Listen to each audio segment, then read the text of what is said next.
Muy buenos días amigos y amigas de la Red Hoja. El día de hoy nos encontramos con Corporativa de Fundaciones, quien nos está acompañando en este proceso de formación de las organizaciones que integran la Red Hoja. Y en este sentido traemos el tema evaluación de impacto. Que tengan un excelente webinario y adelante.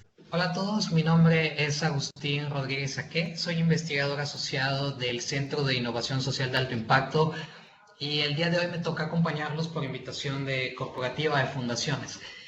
Vamos a hablar de evaluación de necesidad, vamos a hablar un poco de teoría de cambio, de cuál es el contexto de monitoreo y evaluación y finalmente cómo todo esto se entrelaza para llegar a una evaluación de impacto. Algunos ejemplos de cuáles son los métodos más comunes o conocidos de evaluación de impacto, como el diseño experimental o los diseños cuasi experimentales, y luego cómo esto deriva en análisis de costo-efectividad para poder escalar las intervenciones. Pues bueno, sin más, me pongo a presentarles el primer tema, ¿no? Y la primera pregunta es, ¿qué es evaluación?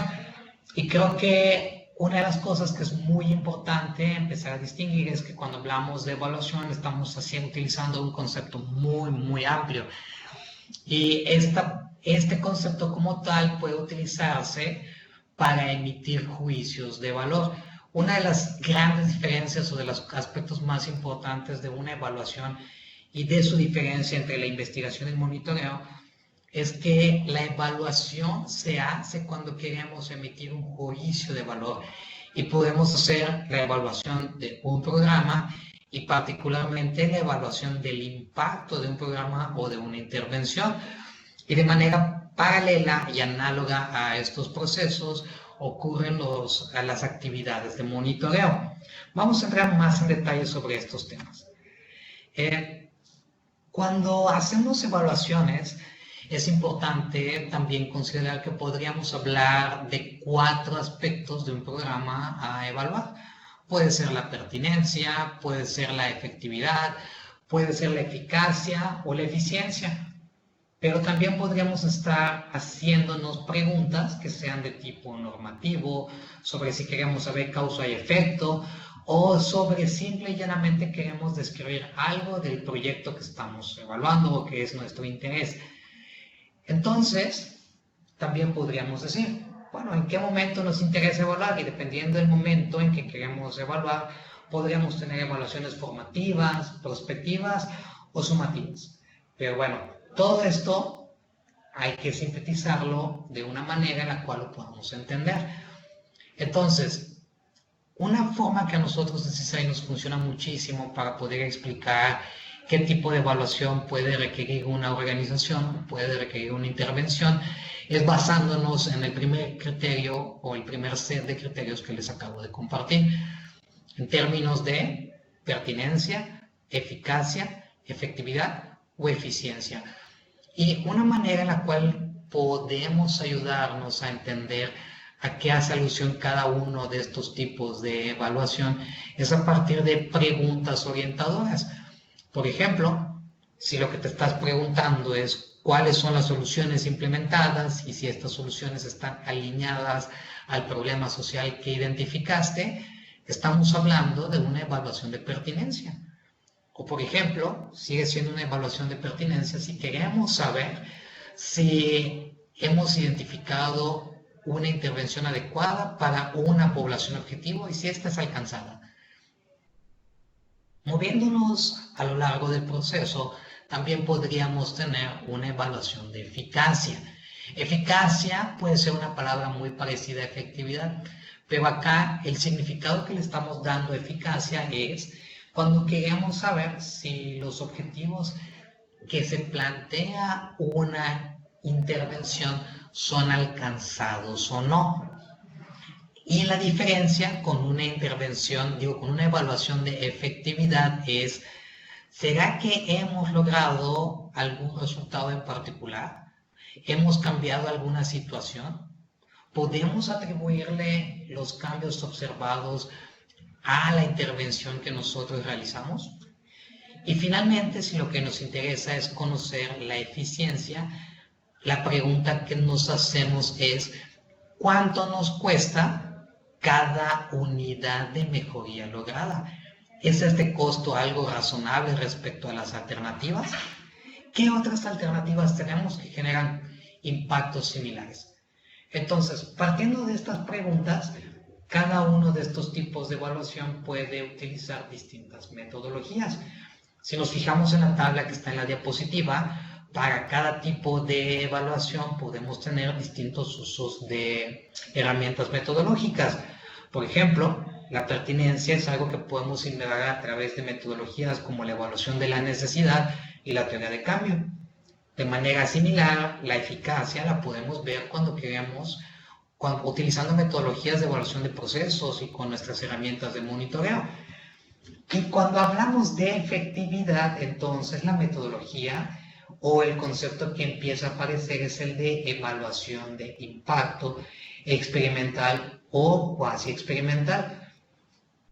Como el objetivo de la plática de hoy es hacer un poco más, indagar con mayor profundidad en el tema de evaluación de impacto, creo que es un momento importante para resaltar que una evaluación de impacto lo que nos ayuda a saber es qué tan efectiva fue una intervención y sobre todo si podemos atribuirle los resultados observados a esa intervención. Cuando logramos una intervención que tiene un resultado significativo, muchas veces llega un momento en que se hacen evaluaciones de eficiencia y las metodologías que utilizamos son las evaluaciones de costo-efectividad. Viendo los criterios de izquierda a derecha, yendo de pertinencia a eficacia, efectividad y eficiencia, podemos imaginar un proceso que evoluciona de la menor a la mayor complejidad. De tal manera que si lo que queremos es estimar el impacto, planear el impacto, monitorear el impacto, evaluar el impacto, tenemos distintos momentos y distintas herramientas que nos pueden ayudar. En esta diapositiva todo lo estamos colocando alrededor de impacto, sin olvidar que esto tiene que ver con distintos tipos de evaluación, como por ejemplo la de necesidad o la evaluación de costo-efectividad, las teorías de cambio, la parte de cómo utilizar todas estas herramientas. ¿Por dónde empezamos? Que esta es una parte importante cuando estamos haciendo una intervención y cuando estamos haciendo una evaluación. Hay una secuencia importante o aspectos importantes que tenemos que considerar. Para poder hacer una evaluación, tenemos que hacer ciertos preparativos durante nuestra intervención. Verificar que efectivamente es algo que existe. Y cuando estamos implementando nuestra intervención es el momento en el cual ya deberíamos tener una teoría de por qué existe el problema, es decir, una teoría de cambio, un claro modelo de ejecución y sobre todo evidencia al menos documental de que nuestra intervención puede ser costo efectivo. ¿Y cuáles preguntas serían las que nos hacemos cuando queremos hacer una evaluación? Algunas de estas 4 que están en función de los criterios de evaluación para las intervenciones. Según la pregunta que tú te estés haciendo, es el tipo de evaluación que vamos a utilizar. Muchas veces estas preguntas han sido respondidas, entonces también tenemos que saber si ya hay o no información al respecto.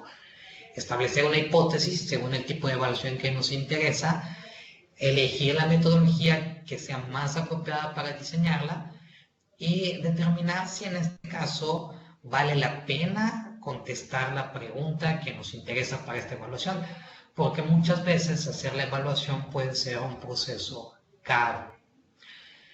Ahora, como manera de resumen, algo que podemos empezar a conceptualizar es este túnel que nos lleva básicamente del principio al, no necesariamente fin, pero sí al menos a lo que sería un ciclo completo del desarrollo de una intervención. Empezamos evaluando una necesidad, progresamos generando una teoría de cambio para una intervención. Cuando ejecutamos la intervención es muy importante evaluar el proceso de implementación. Y cuando me refiero al proceso de implementación, estamos utilizando conceptos o van a aparecer conceptos como fidelidad. qué tanto utilizamos la metodología que dijimos, tuvimos variaciones, cuántas veces se ejecutó, hasta que lleguemos a evaluación de impacto, donde nos preguntamos, ¿sirve o no sirve lo que estamos haciendo? Y si sí sirve, ¿cuánto nos cuesta? ¿Vale la pena?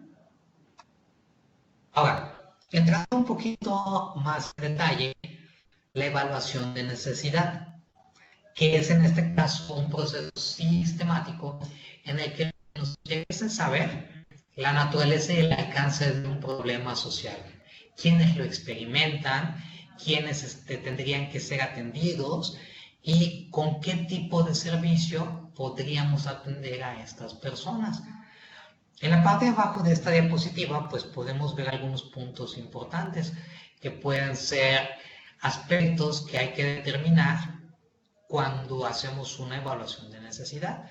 Por ejemplo, la necesidad o el problema que nos interesa es una necesidad normativa, es percibida, es algo que simplemente es sentido por la población, o es un problema porque comparativamente respecto a otra población esto se vuelve una desventaja, o es una necesidad de una aspiración.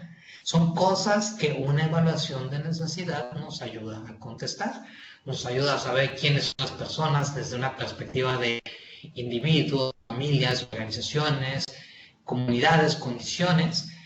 Y bueno, ¿qué métodos podemos utilizar para hacer una evaluación de necesidad? Los clásicos. Muy probablemente muchos de estos ustedes ya los utilizan con regularidad. Censos, encuestas locales, estudios etnográficos. Es básicamente este primer acercamiento que solemos tener con quienes experimentan los problemas para saber qué podemos hacer con ellos. Luego, una vez idealmente que hemos hecho un análisis, una evaluación de la necesidad y ya hemos identificado cuál sería potencialmente la intervención o el tipo de intervenciones que nos serviría, vale la pena movernos una herramienta que se llama teoría de cambio. La teoría de cambio es importante porque es la herramienta que nos permite hacer un diseño adecuado de nuestra evaluación de impacto. Nos permite planear a futuro para poder empezar a recabar la información que nos ayude a determinar si nuestra intervención es efectiva o no. Y al mismo tiempo es una herramienta que nos ayuda a tener accountability con nosotros mismos. Cómo nos rendimos cuenta si nos observamos de si estamos o no haciendo lo que decimos que queremos hacer. Si nos fijamos en la diapositiva, vamos a ver otra vez una de abajo hacia arriba, entradas, estrategias de implementación, salidas, resultados e impacto. La idea es que con una teoría de cambio, lo que hagamos es poder explicitar todo el proceso que llevamos a cabo para llegar a un resultado que posteriormente encamine a un impacto. Y también es importante que identifiquemos, si nos fijamos, en los supuestos y riesgos que hay en cada parte del proceso y que además establezcamos indicadores que nos permitan saber si las cosas están ocurriendo o no. Aparece entonces una palabra nueva, indicadores. Los indicadores son, de alguna manera, herramientas que nos van a ayudar a saber si las cosas están ocurriendo. Y estos pueden ser de salida, de resultado o impacto, según el momento y aquello que mapeas con estos indicadores. Vamos a ver esto un poquito más en detalle. Aquí tenemos un ejemplo de una teoría de cambio de una organización que procura o trabaja enfermedades mentales graves. Y vemos que cada una de los cuadros que aparecen están numerados. El 1, el 2, el 3, el 4, el 5 y el 6. Este es un ejemplo de una teoría de cambio. Esto también a mí me permite aclarar que hay distintos formatos para establecer teorías de cambio. No hay un formato único, ni mejor ni peor. Simplemente es una manera en la cual explicitamos información que de otra manera no haríamos clara. Si nos fijamos entonces en el punto 1, lo que tenemos es la misión de una organización. En este caso, esta misión es mejorar la calidad de vida de las personas que tienen enfermedades mentales graves, como ofreciéndoles oportunidades de trabajo sostenible y dignificante.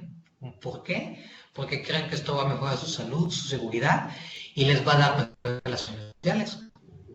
A continuación vemos en el cuadro 2 una descripción del problema donde nos detallan la extensión y nos dicen un poco sobre qué características tiene este problema, como por ejemplo nos dan un estimado de 150,000 personas con esto. Nos mencionan que de estas 150,000 personas, 80% están desempleadas, que la mayoría de estos trabajan back office, es decir, detrás de no en contacto con el cliente, y el supuesto es que esto no les ayuda con sus habilidades sociales y que no las perciben, más bien que la gente las percibe como violentas o agresivas.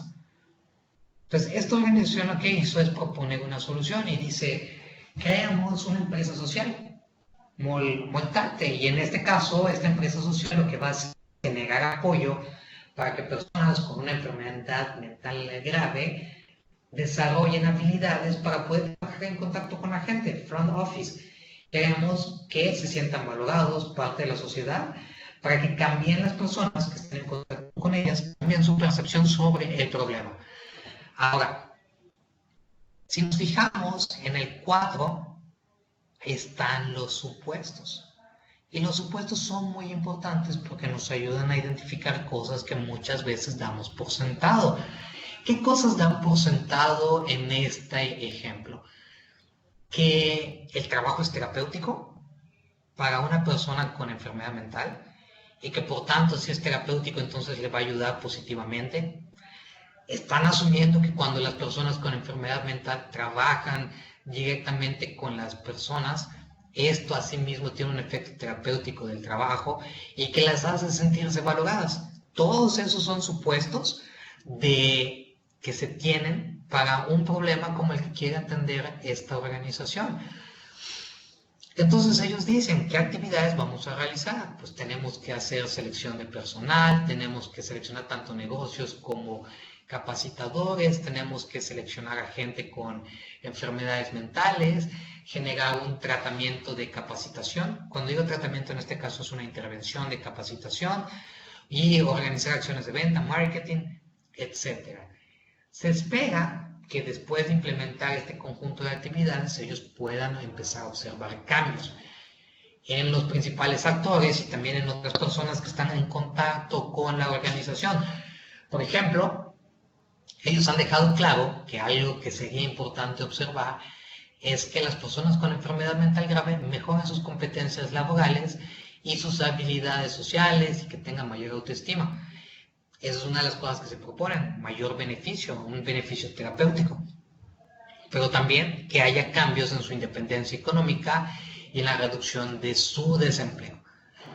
Entonces, este es un ejemplo que nos ayuda a ilustrar cómo a través de dejar claro un proceso de cambio podemos identificar qué cosas nos pueden ayudar a evaluar. Vamos a ir a una matriz, que en este caso es un flujo lógico que nos permite identificar cómo todo esto de la teoría de cambio se vincula con el impacto.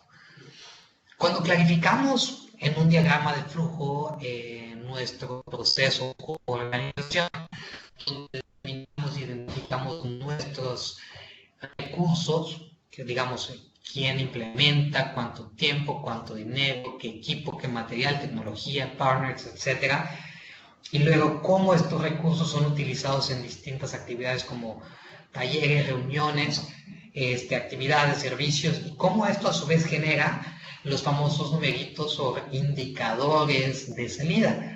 ¿Cuántas personas atendimos? ¿Cuánto dinero invertimos en equipamiento? ¿Cuántas cosas construimos de instalaciones o infraestructura? Pero esos son indicadores de salida, que luego dan lugar a indicadores de resultados. Como un pequeño paréntesis, es importante considerar que los indicadores de resultado muchas veces son observables hasta después del primero o tercer año. Entonces, indicadores de resultado a corto plazo y mediano plazo. Y usualmente cuando hablamos de impacto es algo que esperamos observar en el largo plazo. Los criterios que aparecen aquí de tiempo, pues vamos a llamarlos como criterios de pulgar, es decir, son una regla, son solo criterios de referencia y pueden cambiar según el problema de interés. Por ejemplo, en los tratamientos de antitabaco, el resultado a largo plazo es un año y el resultado a corto plazo es un año. Entonces podríamos considerar una intervención de antitabaco como efectiva cuando logramos que las personas no fumen en el espacio de un año. Y el impacto podría ser, por ejemplo, si desarrollan o no desarrollan algún tipo de cáncer pulmonar, que es algo que no podemos ver más hasta dentro de 7 o más años, probablemente 15. Entonces aquí tenemos un ejemplo en el cual observamos un resultado en un año, pero el impacto lo vamos a ver apreciado en muchísimo más tiempo. Cuando estamos haciendo todo el proceso de evaluación, los indicadores tienen ciertas propiedades que es importante que cumplan. Regresando a la lámina anterior, cuando estamos en el proceso de salida, resultados e impacto, hay que utilizar indicadores que nos ayudan en el proceso de monitoreo. Y estos indicadores, pues, hay diferentes criterios para saber de qué calidad son. En el lenguaje anglosajón usan la contracción SMART, que nos dicen que los indicadores tendrían que ser específicos, ligados al tiempo, logrables, relevantes y medibles. Y una buena traducción o una buena síntesis que hay en español es utilizando indicadores CREA. Queremos que nuestros indicadores sean claros. ¿Qué significa que sean claros? Que no podamos caer en ambigüedad sobre qué están midiendo. ¿Qué significa? Que sean relevantes, que nos permitan medir aquel aspecto que nos interesa cambiar, que sean económicos. Es decir, económicos no solamente en términos económicos, sino cuánto tiempo toma medirlo, la medición que le hacemos, cuánto nos cuesta, podemos implementarla, es algo que podemos hacer en la organización. Y finalmente queremos que sean adecuados. ¿A qué nos referimos con adecuados? Nos permite en realidad conocer las salidas, los resultados y el impacto de interés. Nuevamente voy a utilizar el ejemplo de las intervenciones antitabaco. Un indicador de resultado que se utiliza en las intervenciones antitabaco es la cantidad de partículas de carbón que son detectables en el aliento de un exfumador, que en este caso es un tipo de indicador de resultado que se utiliza en una evaluación formal. Se considera que es preciso y sin ambigüedad, súper preciso, súper relevante, porque si tiene carbono en el aliento más de lo normal, pues sabemos que fumó. Económico, en este caso, entre comillas, es fácil de medir y de recolectar. ¿Por qué? Porque las personas soplan en un detector como el que utilizan los alcoholímetros y son adecuados porque se ha observado que es un buen diagnóstico para saber si alguien ha fumado en la última semana. Entonces, nuestros indicadores, cuando los empecemos a pensar, hay que utilizar o considerar si cumplen con los criterios de CREA. Ahora, todo esto nos da lugar o nos da pie a una herramienta en la cual organizamos la información que estamos recolectando. Suponiendo que estemos haciendo todo el proceso que requiere nuestra organización para ir organizando nuestra evaluación y nuestras intervenciones para que en el futuro sepamos si funcionan o no, esta información de el flujo lógico que vimos hace un rato de entre recursos, actividades, salidas, resultados e impacto, una vez que se especifica con indicadores que cumplen los criterios de CREA, nos permite generar una matriz de monitoreo, una tarea fundamental cuando estamos tratando de saber cómo estamos progresando en nuestro objeto social. Entonces, ¿qué hacemos? para cada uno de nuestros resultados o de nuestras salidas hay que especificar qué es aquello que se va a medir. Y para ello tenemos que contestar las preguntas que aparecen en la diapositiva. ¿Cómo calculamos ese valor? Una línea base. ¿Cuál es el valor actual que observamos en nuestros usuarios o en nuestra población? ¿Cuál es la medida del cambio que queremos lograr? Porque podemos saber cuál es la medida actual, pero es importante especificar cuál es la medida que queremos lograr. Ahora sí, ¿dónde? ¿Cómo vamos a medirlo? No es lo mismo saber el indicador, sino saber cómo lo vamos a obtener. Y luego preguntar qué tan pronto lo vamos a, o cada cuánto lo vamos a tomar, quién lo va a pedir y cómo se va a reportar. Estas son preguntas que hay que clarificar para cada indicador de resultado y de salida. Cuando clarificamos esta información en una matriz de monitoreo, esto nos ayuda a facilitar la tarea de evaluación de impacto en el futuro y también las tareas de evaluación de proceso. Ahorita vamos a ver cómo se engarzan. Y cómo se engarzan sobre todo con una evaluación de proceso. Esta evaluación es una de los tipos que sean más conocidos, pero es muy importante. Porque una evaluación de procesos nos permite mejorar la implementación del proyecto o del programa en cuestión. Nos ayuda a saber qué hicimos bien, qué hicimos mal, qué aspectos del ambiente podríamos utilizar en el futuro como algo que le dé un boost a nuestra intervención y qué cosas en el ambiente también amenazan o perjudican nuestro proceso de implementación. En la evidencia, o al menos en la literatura científica, se sabe que cuando las implementaciones de las intervenciones son más fidedignas a cómo se planearon, suelen generar mejores resultados. Y evaluar procesos es un aspecto muy importante a considerar cuando estamos haciendo una evaluación de impacto, porque si obtenemos resultados que no son favorables, tener la información del proceso nos puede ayudar a determinar si este resultado no favorable es atribuible a cómo implementamos el proyecto. Y una evaluación de impacto, ahora sí ya entrando más en materia, nos dice, implementamos esta intervención, ¿qué cambios observamos en las personas? ¿Qué resultados logramos? Nuestra intervención es la razón por la cual ocurrieron estos cambios. ¿Los resultados fueron todos positivos, negativos? ¿Los previmos o fueron totalmente imprevistos? Pues bueno, entremos un poquitito más en materia, entrando al tema de evaluación de impacto. Ahora, cuando hablamos de evaluación de impacto, van ustedes a escuchar con mucha frecuencia un concepto que se llama contrafactual. Conceptualmente, un contrafactual es la idea de un grupo sobre el cual queremos saber qué hubiera pasado si la intervención hubiera estado presente.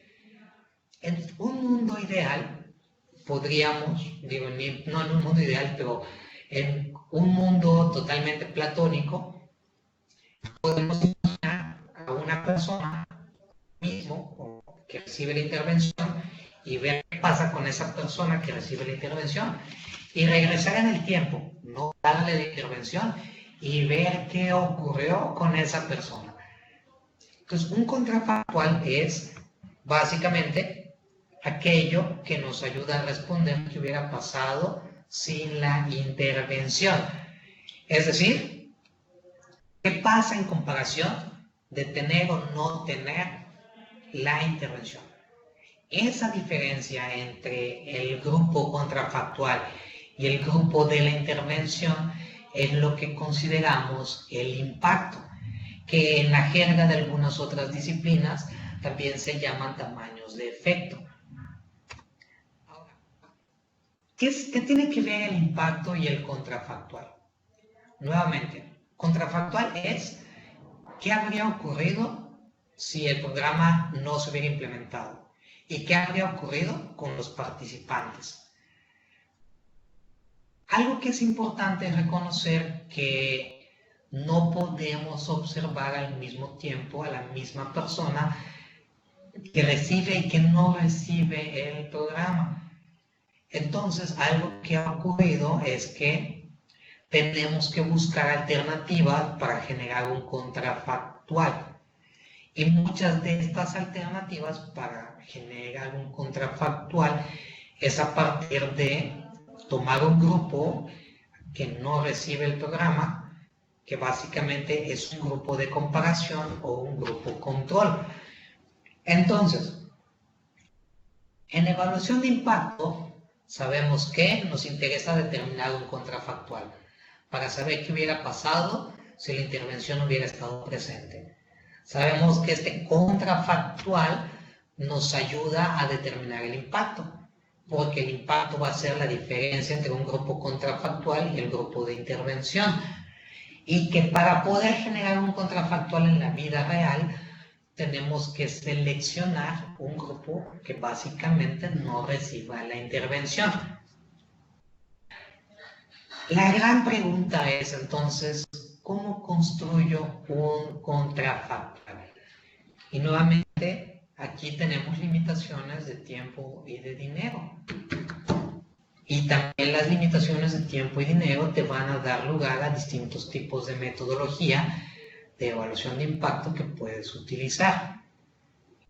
En un mundo ideal de evaluaciones de impacto, el método que se utiliza se llama ensayos clínicos aleatorizados o randomized control trials, y que en este momento están muy en moda, de boga en el léxico social, porque el último premio de economía que se otorgó a un grupo de investigadores que justamente utiliza los RCT o los ensayos clínicos en proyectos sociales para poder saber qué funciona y qué no funciona. Y los RCT son vamos a llamarlo así, el estándar de oro de evaluación de impacto en este momento.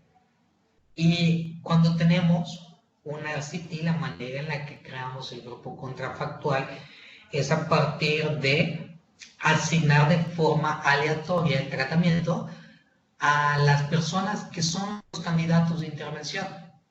Básicamente sorteamos a quién sí o a quién no de los potenciales beneficiarios, se le da el tratamiento. Eso es lo que se hace en un RCT. Sabemos que esto es difícil y que muchas veces tenemos restricciones éticas o restricciones logísticas que nos permiten hacer aleatorización del tratamiento. Entonces es cuando entran en juego alternativas cuasi experimentales, que aquí el método más conocido y más utilizado es el método de emparejamiento por estos mecanismos de puntuaciones hacia la propensión, que lo que hace, en resumidas cuentas, es sintetizar un conjunto de variables que son observables, que están en común entre el grupo de tratamiento y aquellos que no, para poder seleccionar a personas que sean similares a nuestro grupo de tratamiento a partir de características observables. Una desventaja de esto es que obviamente hay cosas no observables que no podemos tomar en cuenta y que no vamos a poder saber si son o no la razón por la cual observamos lo que observamos. Por eso son cuasi experimentales. La otra opción pues es una regresión discontinua, que este es un mecanismo en el cual se utilizan los métodos de regresiones lineales. Aquí yo estoy utilizando palabras técnicas estadísticas, y probablemente en todo este tema de contrafactual y de evaluación de impacto sea muy útil tener en el equipo a alguien que tenga un know-how de estadística y de diseño de experimentos, porque estos son temas que requieren de la utilización de métodos estadísticos que son relativamente avanzados. Entonces, sintetizando, ¿cómo construyo mi contrafactual? Si tengo la capacidad logística y económica para asignar mi tratamiento de manera aleatoria, La verdad es que me conviene utilizar un método de RCT que crea un contrafactual al asignar aleatoriamente quién sí y quién no recibe tu tratamiento. Si tengo restricciones logísticas o éticas, pues entonces lo que hago es generar mi contrafactual con otro tipo de métodos, como el de emparejamiento, como el de diferencia de diferencias o como el de regresión discontinua. ¿Cómo es o qué pasa ya que logramos implementar una evaluación de impacto?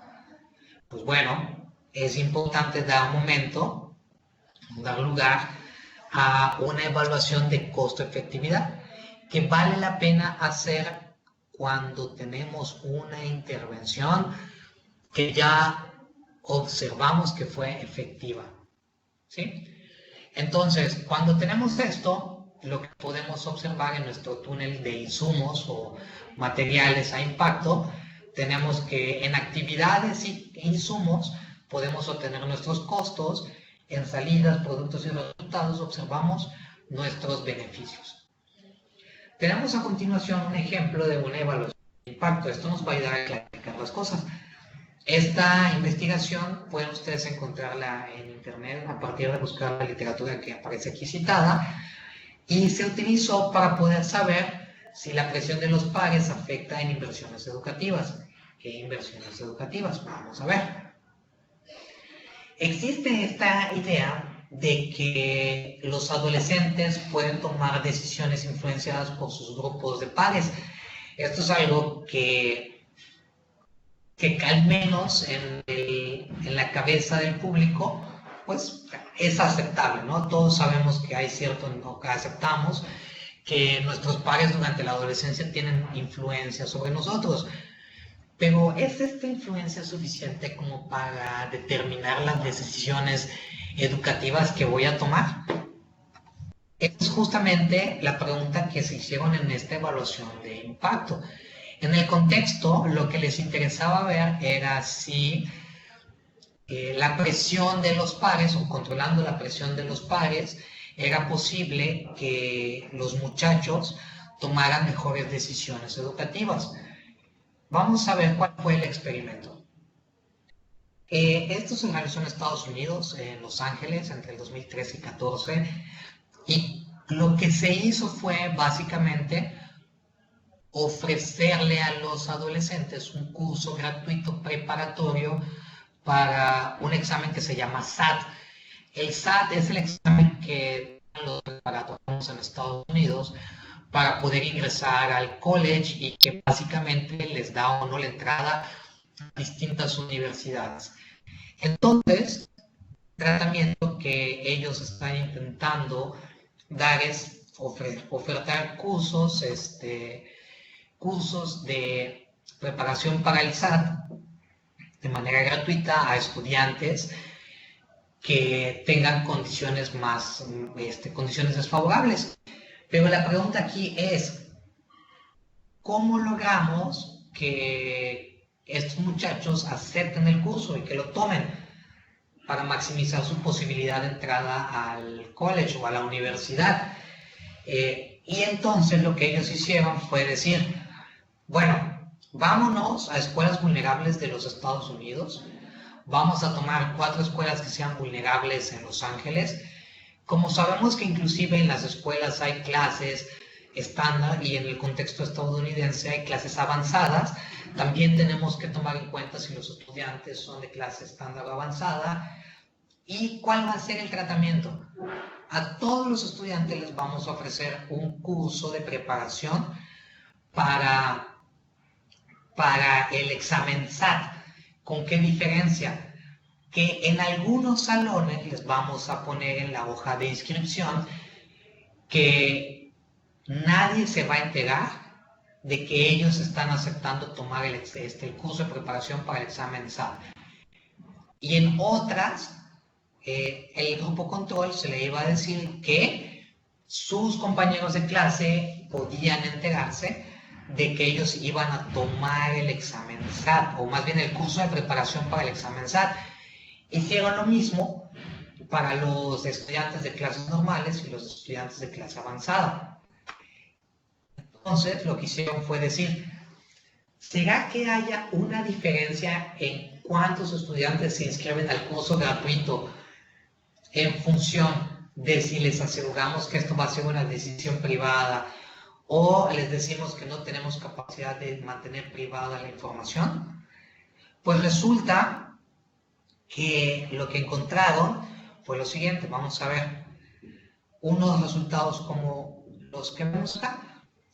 Cuando a las personas que estaban en la clase normal se les dijo que la decisión se les iba a mantener privada, se observó un cambio muy grande en cuanto a aceptar o no aceptar el curso gratuito de preparación para el SAT. Vemos que en comparación de aquellos que se les dijo que su decisión iba a ser pública, hay un incremento muy grande del 61 al 72%. Sin embargo, cuando nos movemos a los salones de alto rendimiento, lo que observamos era que la diferencia es muy poca. Pero las cosas no son tan simples, por eso las evaluaciones de impacto son importantes. ¿Qué hicieron después? Oye, pero podría haber un aspecto que no estamos considerando. Hay gente para la cual ser popular es importante y gente para la cual no ser popular no es nada importante.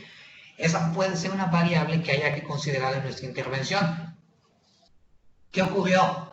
Si vemos las 4 gráficas que tenemos aquí en la pantalla, para los salones normales, aquellos estudiantes en los cuales era importante ser popular, la diferencia de aceptar el curso de manera privada fue aún más importante, fue más grande.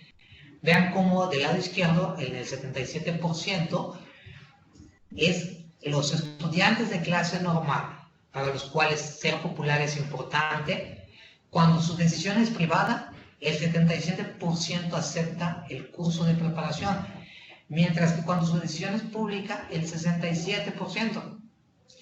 Veamos cómo el factor de no ser popular o que no les importa ser popular, pues básicamente tiene una diferencia muy modesta entre los que quieren una decisión privada o una decisión pública.